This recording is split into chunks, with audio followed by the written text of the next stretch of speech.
Pakistan's military maintains a substantial presence in Balochistan. As of late 2024, the federal government has deployed 31 units of the Pakistan Army and 107 wings of the Frontier Corps paramilitary in the province. These ground forces are tasked with counterinsurgency and law enforcement support across Balochistan's vast territory. The Army's media wing, ISPR, often touts successful operations, claiming dozens of militants killed or arrested, and credits these deployments with improving security. However, independent observers and analysts question the actual effectiveness of this heavy footprint. Despite the large troop presence, violence in Balochistan continues unabated, and militant networks remain active. For instance, the Balochistan Liberation Army, BLA, alone is estimated to field around 3,000 fighters, and some analysts now compare the BLA's threat level to that posed by the Pakistani Taliban. Far from being crushed, the insurgents appear resilient. Attacks on security forces, infrastructure, and even major urban targets have persisted or risen in recent years. This gap between the Army's nominal presence and on-ground outcomes has led independent defense analysts to assess that the military's counterinsurgency gains are limited. While the Army and Frontier Corps control major towns, highways, and installations, large rural swathes remain difficult to pacify. According to Dr. Farzana Sheikh of Chatham House, the latest surge in Baloch militant attacks raised serious questions about recent government claims that the insurgency had been weakened. In fact, the scale and coordination of these attacks suggest the insurgency is far from quelled, undermining official narratives. In short, credible international assessments depict a conflicted picture. Pakistan's army maintains a broad presence in Balochistan, but its effectiveness in fully stabilizing the region is doubtful, given the enduring and, in some cases, growing insurgent activity. Balochistan's geography poses severe challenges to any counterinsurgency campaign. The province spans almost half of Pakistan's land area, roughly 43-44% of the country, but holds only about 5% of its population. Much of this expanse is rugged mountains, arid deserts, and sparsely populated valleys. Such terrain makes mobility, supply lines, and holding ground extremely difficult for conventional forces. Roads are few and often in poor condition, and many conflict zones are remote, reachable only by winding dirt tracks or not at all by ground vehicles. This has practical impacts on operations. Pakistani troops often must rely on air support and helicopter transport to insert into insurgent strongholds or to react to attacks. During the March 2025 train hijacking in Bolan, for example, militants struck in a mountainous area with 17 tunnels. Hundreds of army reinforcements and helicopter teams had to be flown in to pursue the insurgents and attempt a rescue. Security officials acknowledged the remote mountainous location made access extremely challenging. The terrain also gives insurgents a natural advantage.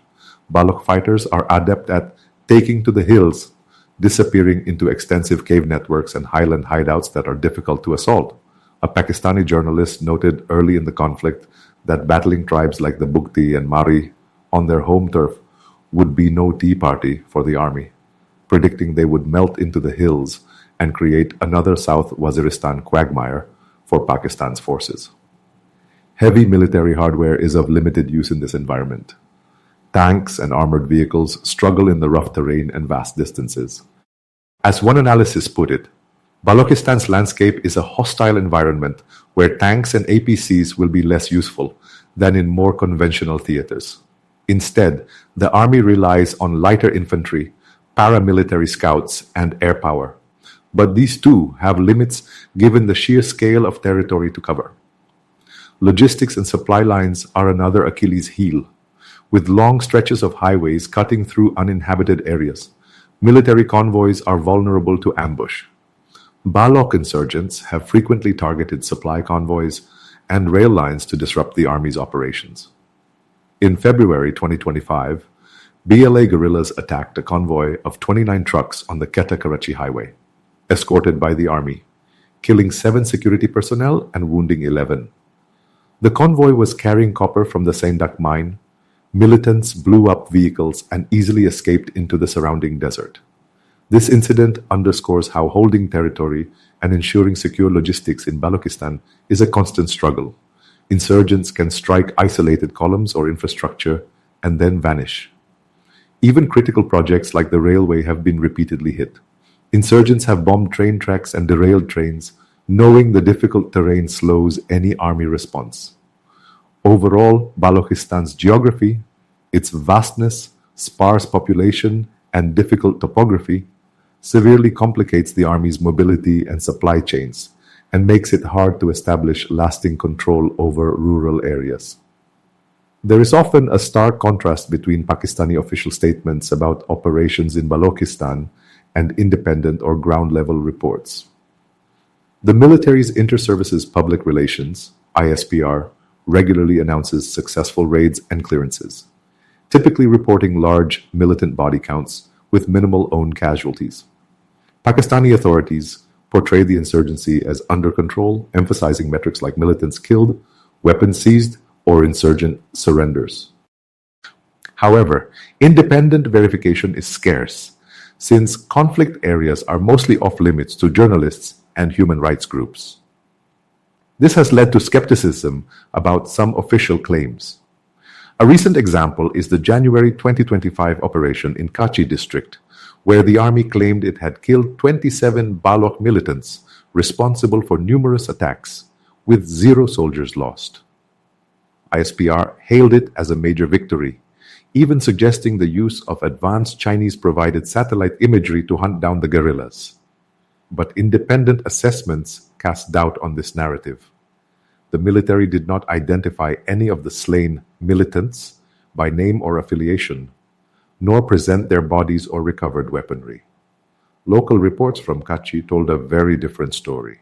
They suggested the incident stemmed from a clash between 2 rival Balok tribal groups, with only 2 people killed and a few injured, not a large-scale army firefight. In other words, on-the-ground witnesses indicated no major military operation actually took place, directly contradicting the official account.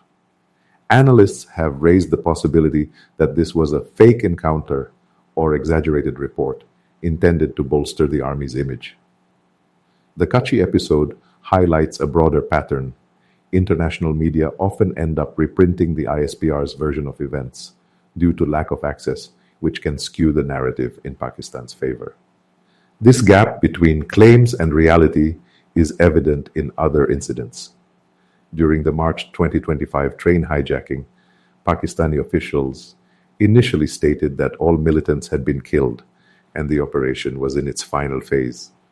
Simultaneously, the BLA militants were claiming they had executed dozens of captive soldiers and still held many hostages.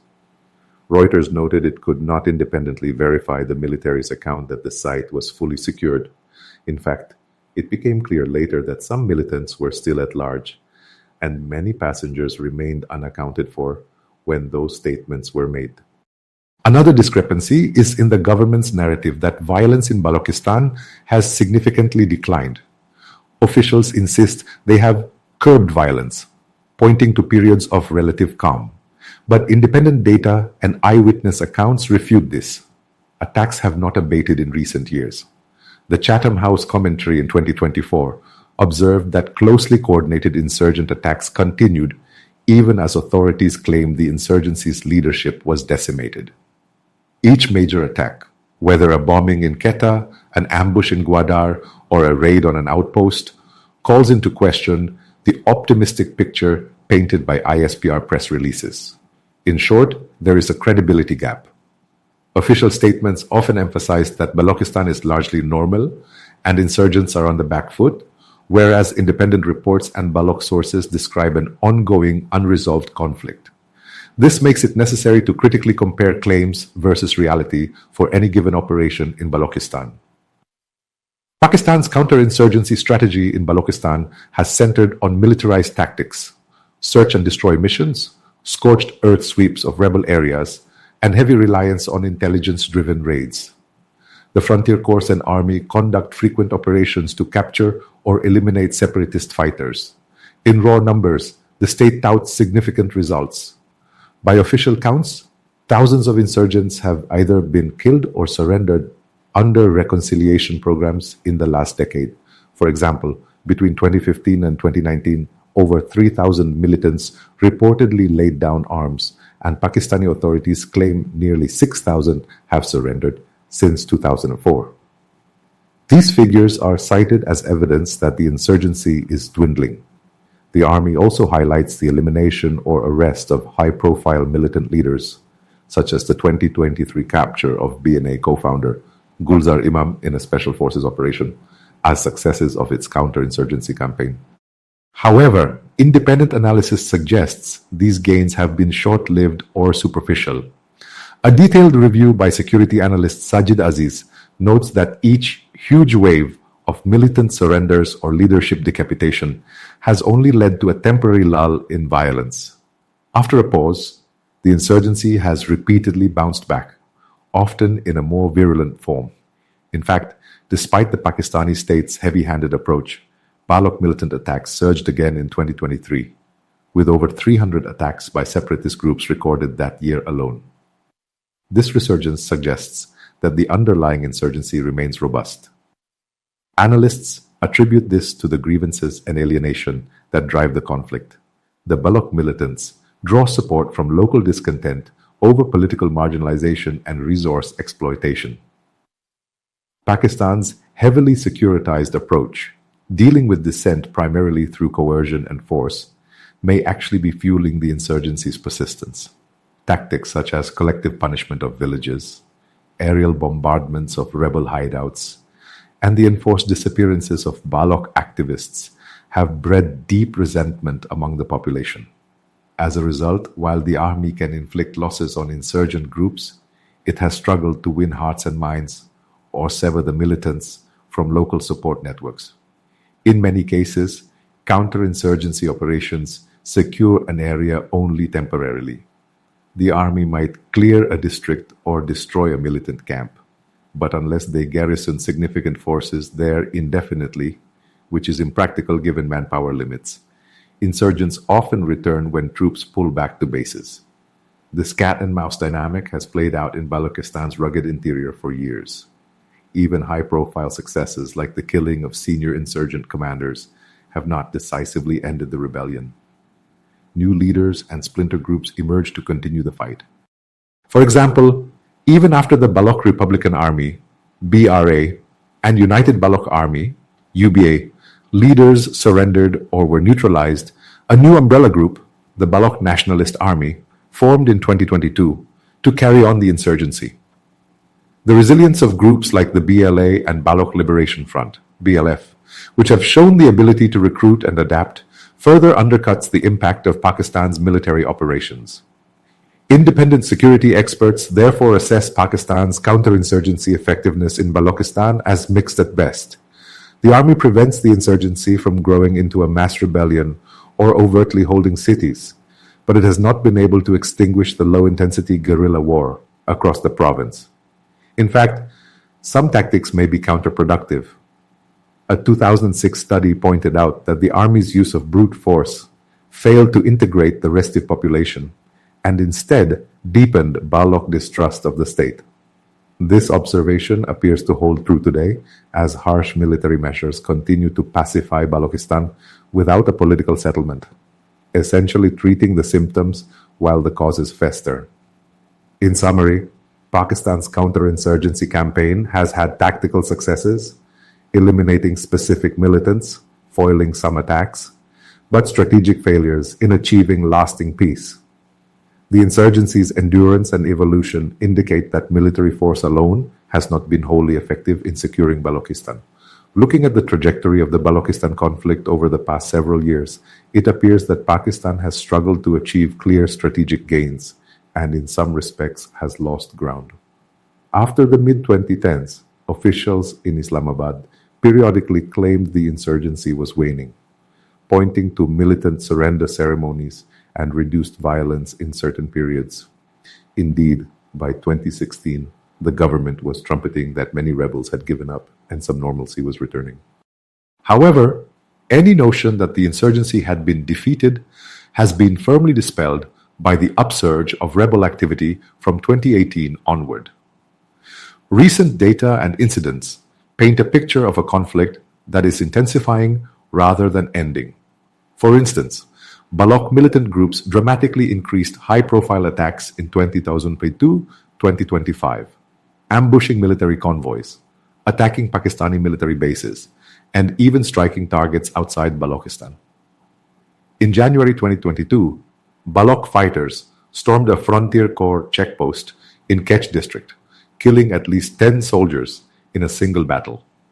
The next month, the BLA launched coordinated assaults on army camps in Panjgur and Nushki, near the Iran-Afghanistan border, leading to prolonged firefights. Pakistan's military suffered around 12 fatalities in those engagements, while claiming to have killed 9 assailants. And the BLA controversially asserted much higher enemy losses. Such bold operations indicated the insurgents' growing confidence and capability. By 2024, insurgent violence hit new highs. In August 2024, the BLA carried out a string of attacks, timed with the anniversary of a famous Balok leader's death. These attacks included derailing trains, bombing infrastructure, and a massacre of 23 Punjabi bus passengers in Musakail district, all in one day. Pakistani authorities were caught off guard, and the militants proclaimed Operation Horov, claiming, likely inflated, figures of over 100 security personnel killed in those clashes. Around the same time, a suicide bomber from the BLA's Majid Brigade blew herself up at the Quetta railway station, killing 32 people. Such incidents underscore a worsening security trend. Far from being cornered, the insurgents demonstrated an ability to strike heavily guarded targets and inflict significant casualties. The Pakistan Army too has bled in this fight. In January 2025, an attack on a military outpost in Kalat reportedly killed 18 Pakistani soldiers, forcing the army onto the defensive and delaying plans for a counter-offensive, hampered by poor intelligence and terrain difficulties. And in the dramatic March 2025 Bolan train siege, dozens of soldiers, railway police, and paramilitary troops lost their lives or were injured while attempting to free hostages. Each year in recent memory has seen the toll of security personnel inch upward from bombings, snipers, and ambushes. Taken together, these trends indicate that Pakistan has not decisively gained ground in Balochistan. If anything, the insurgency is becoming more emboldened. The clear and hold strategy has not eliminated rebel safe havens. Key strategic infrastructure remains at risk, as evidenced by repeated attacks on the vital railway and on Chinese-funded projects under CPEC. The fact that separatists can briefly hold over 100 hostages on a hijacked train or attack a major military cantonment raises serious questions about state control. Even some Pakistani insiders have delivered grim verdicts. In March 2025, former Balochistan Chief Minister Akhtar Mengal bluntly stated that the Pakistani state has completely lost its authority in the province, claiming there is not a single inch of Balochistan left where the government can claim authority. They have lost this war completely and irreversibly. Mengal's statement is undoubtedly extreme and born of political frustration, but it reflects a palpable reality that Islamabad's writ is limited outside garrison towns and cities. The army can hold major population centers and protect key assets, but large parts of rural Balochistan remain contested or influenced by insurgents who strike at will. In essence, Pakistan finds itself in a protracted stalemate. It cannot be said that the Balok insurgency has achieved its aim of independence or full control. But equally, the Pakistani military has not been able to uproot the insurgency or win over the Balok populace. The continued high tempo of rebel attacks, rising security force casualties, and ever-tightening security measures, such as draconian detention laws passed in 2024, all signal strategic frustration, rather than victory for the Pakistani side. Military and regional experts broadly agree that Pakistan's army faces a formidable challenge in trying to stabilize Balochistan, and many argue that a purely military solution is untenable. Geopolitical analysts often note that the conflict is as much political as it is military. Dr. Farzana Shaikh, a specialist on Pakistan, warned in 2024 that a heavy-handed security response to what is fundamentally a political crisis would show that lessons from the past have not been learned. Her analysis in Chatham House underlines that Islamabad has historically tried to crush Baloch dissent by force, an approach that repeatedly failed to bring lasting peace. Independent security analysts echo this view. The army's dominance in Balochistan has kept a lid on full-scale rebellion, but it has not addressed core issues of Baloch alienation.